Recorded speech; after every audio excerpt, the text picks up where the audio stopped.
In a world of confusion and agendas, there are certain facts and truths you can count on. One such truth is that one day the church age will end. Another fact and truth is that Jesus Christ is coming again. And we will all stand before the judgment seat of Christ when that moment comes. What will you offer at the judgment seat of Christ? That's coming up next as we continue with this season of His coming. Arkansas Live starts right now.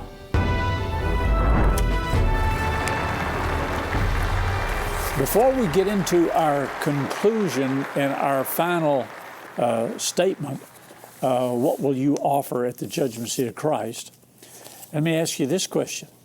Will you make the rapture? Now, if you joined us all week, and especially yesterday, you might be able to answer affirmative.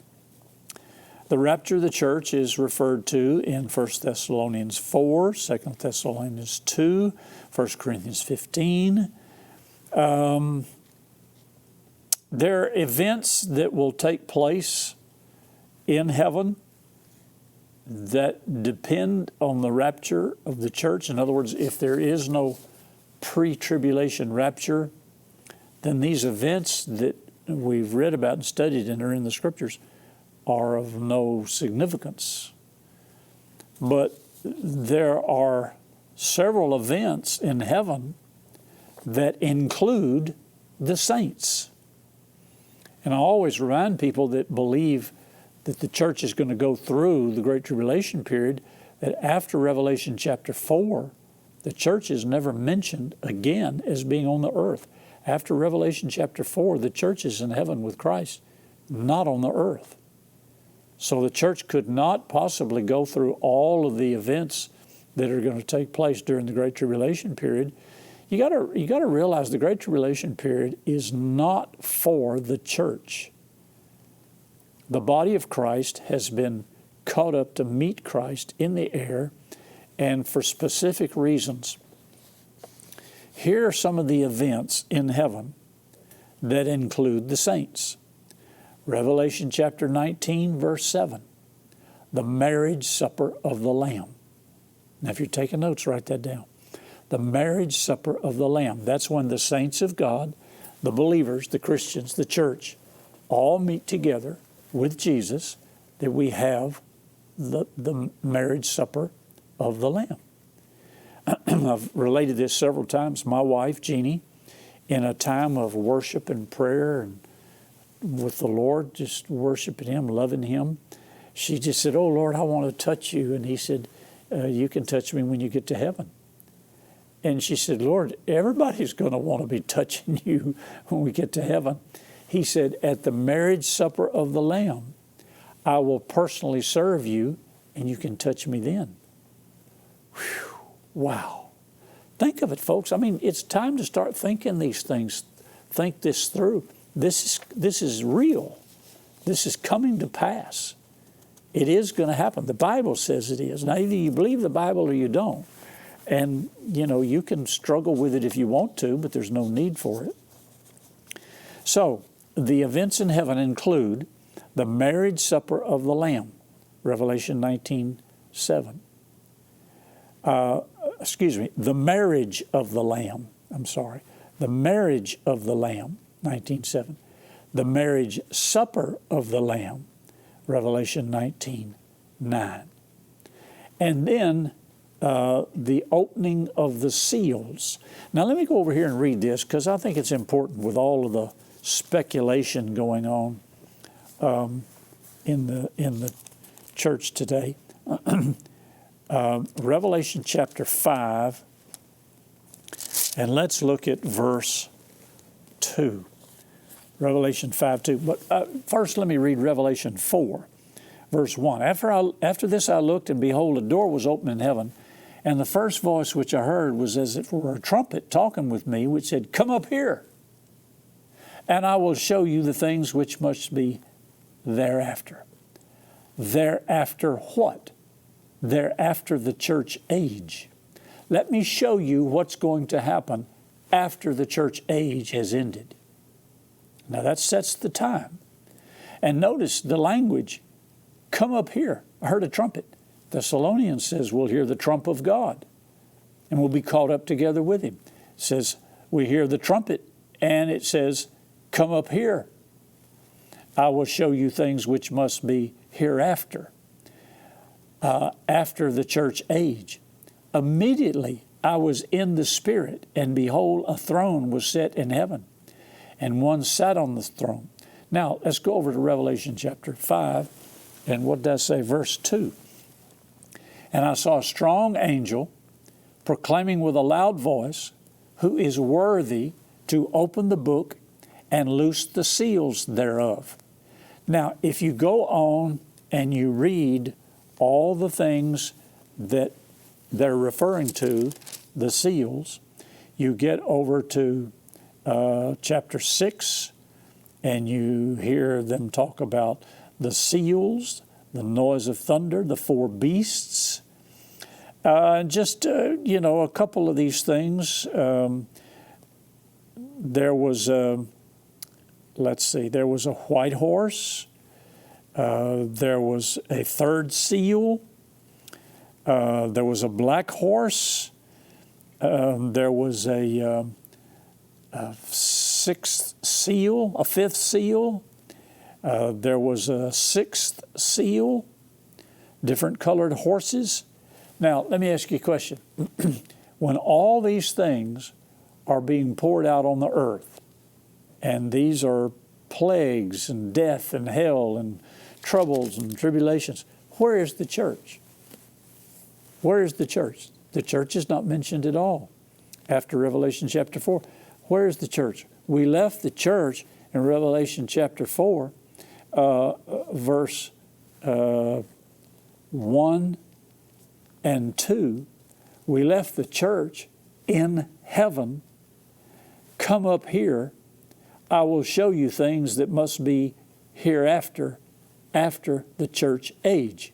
The church is seated with Christ in the heavenlies, and he says, I'm going to show you what's going to happen on the earth after the church age is over, after it's finished, after it has ended.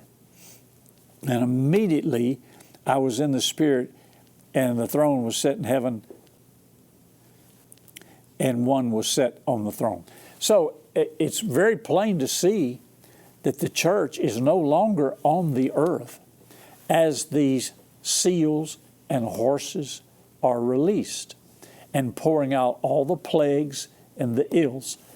So just remember that every time you hear, and I hear it quite often, what's going on today, Pastor? What's all this stuff we see?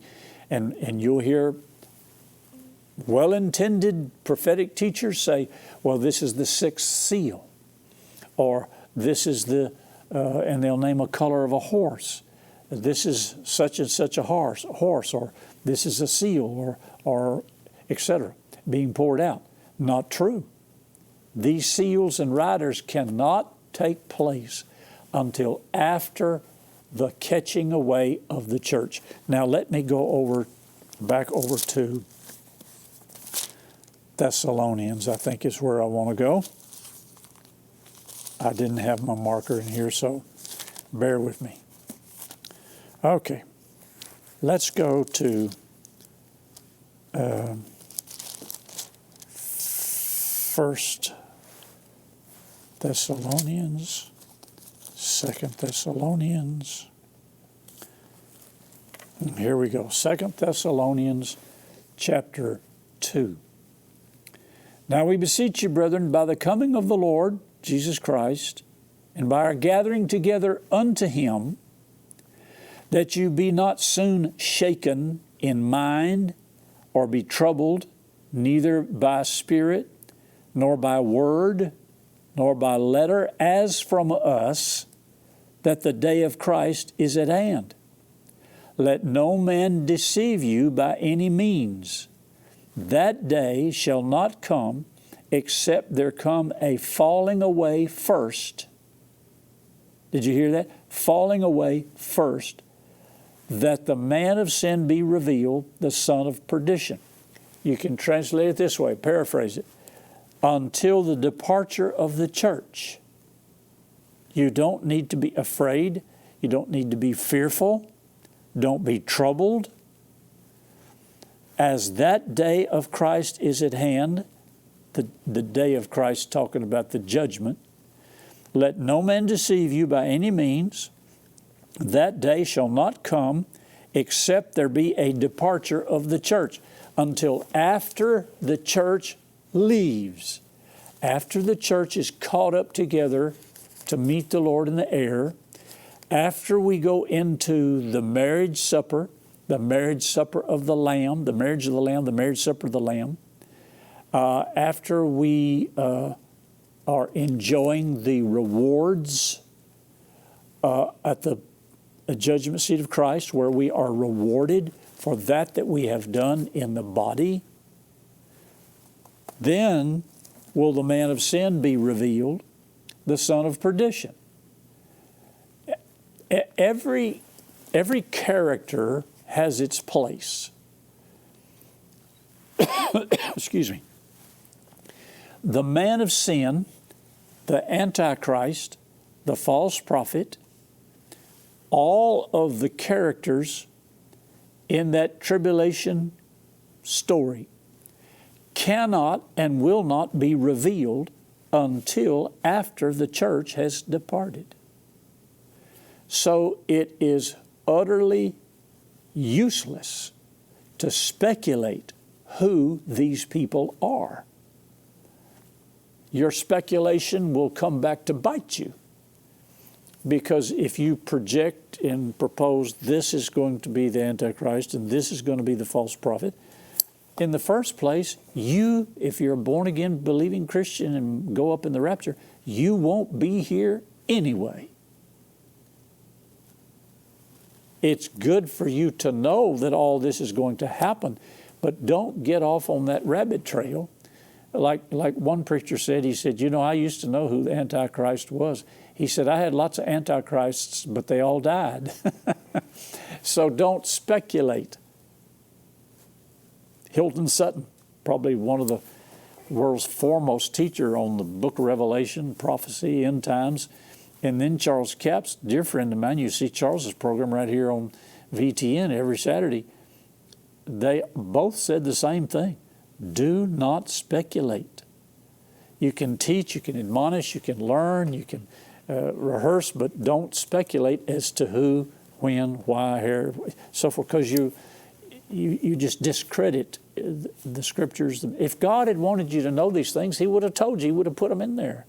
So all your searching, and pardon me, I'm not trying to be critical, but a lot of this stuff is just designed to sell books and tapes. It's just, I can tell you who the Antichrist is. Get this book. It's all designed to sell books, and it confuses people. Okay, so the events that are going to take place in heaven: the marriage of the Lamb, marriage supper of the Lamb, opening of the seals, singing the new song, Revelation 5:9. The church, now listen to this, if you're taking notes, the church did not go to heaven until the last angel's trumpet at the end of the tribulation. If it had, we could not participate in these heavenly events.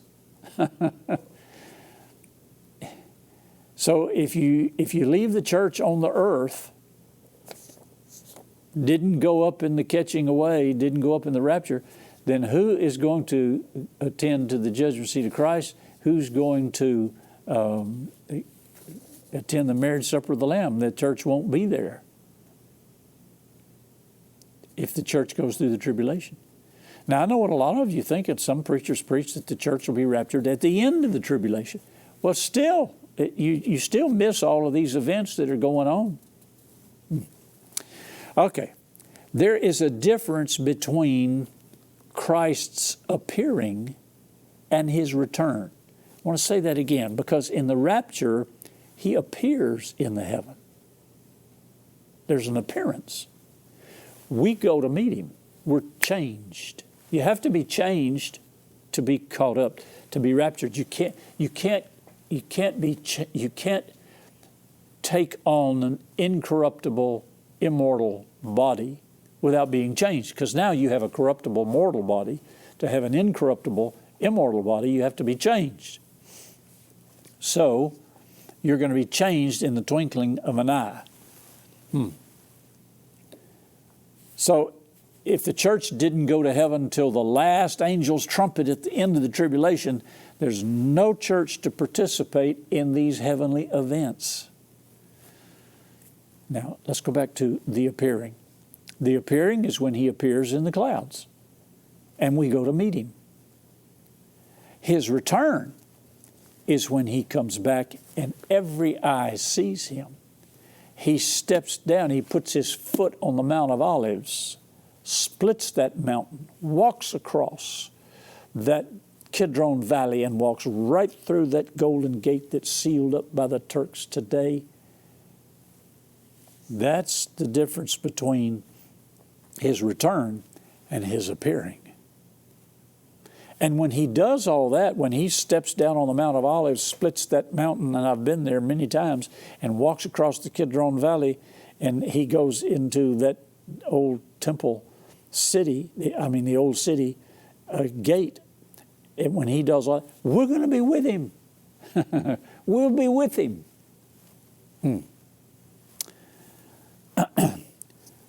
There is no such thing as a figurative return of Christ.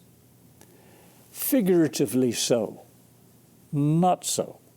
This is going to be an actual event. The Bible describes it and tells us to be ready for it.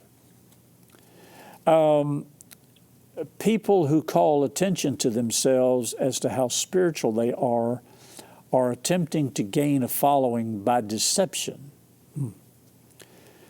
The Bible tells us not to be troubled. The Bible tells us that Jesus is going to prepare a place for us. In John 14, my Father's house are many mansions. I go there to prepare a place for you. Don't be troubled. I will come again. These are all Jesus' words. I will come again. Preparation for the rapture. Pray, watch, look, occupy. Let me say that again. Pray, watch, look, occupy. That's what we're supposed to be doing. Occupy means to work, to carry on. We're not supposed to be just sitting around, laying around, waiting. We're supposed to be praying, watching, looking, occupying. To me, it's extremely fascinating to see these things unfolding really on a daily basis. We're supposed to be doing business for Christ, eagerly anticipating an event with preparation, commitment to God, His church, dedication, alertness. Don't let these things escape you. Now, let's conclude this week with this last question.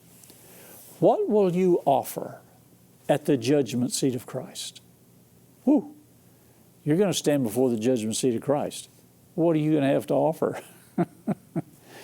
Oh, my goodness.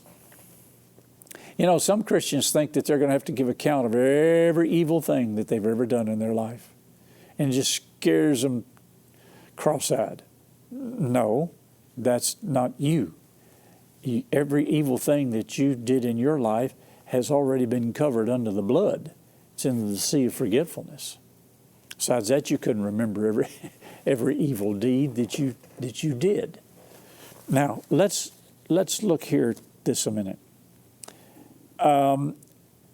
In 1 Peter, let me go over there.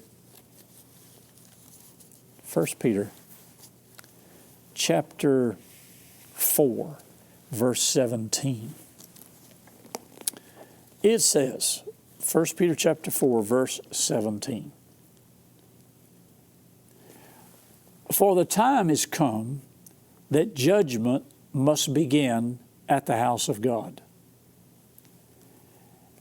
If it first begin at us, what shall the end be of them that obey not the gospel of God? So judgment begins at the house of God. So we're first. We're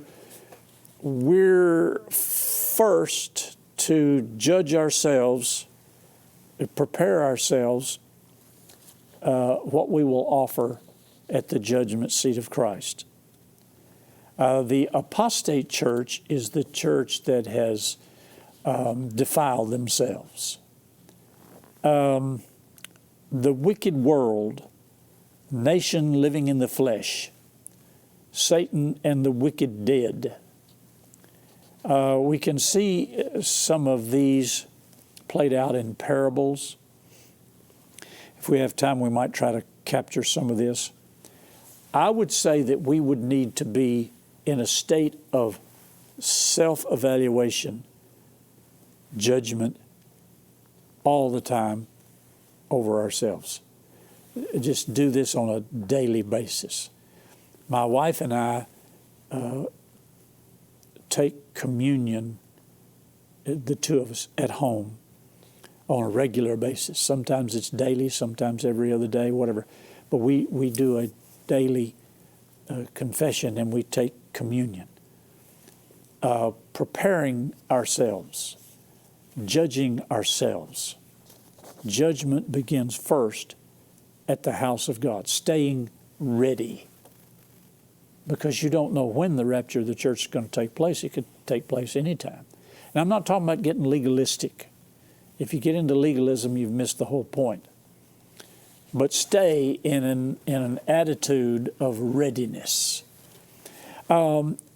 Let's kind of go over to Luke 19 and see if we can help ourselves with these parables. Luke 19, and let's look at verse 12.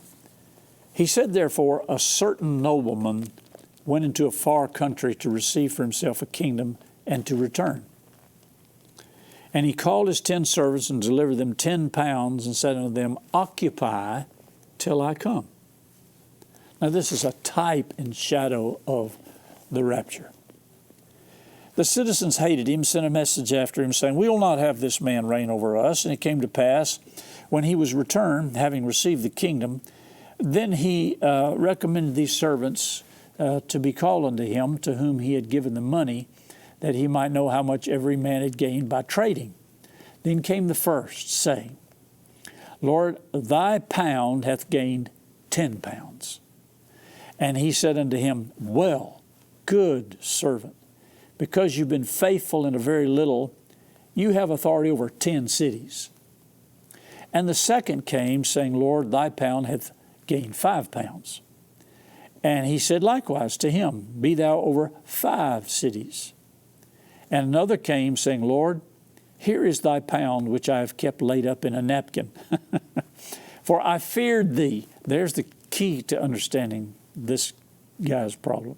I feared you because you're an austere man, and you take up that you laid not down, and reap where you did not sow, which is not possible. And I feared you. And he said unto him, out of your own mouth will I judge you, you wicked servant. You knew that I was an austere man, taking up what I had not sown, reaping where I did not sow.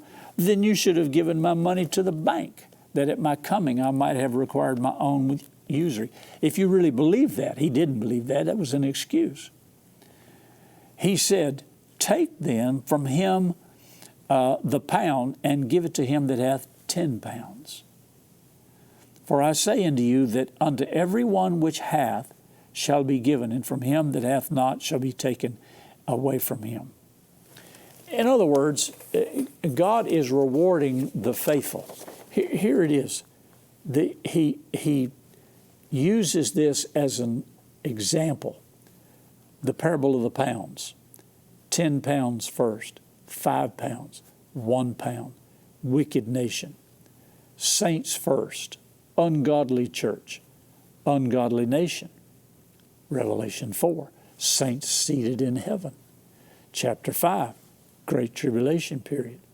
Chapter 19, Antichrist destroyed. Millennium, chapter 20.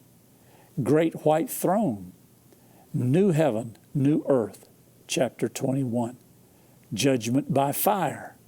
Now, let's close out with this.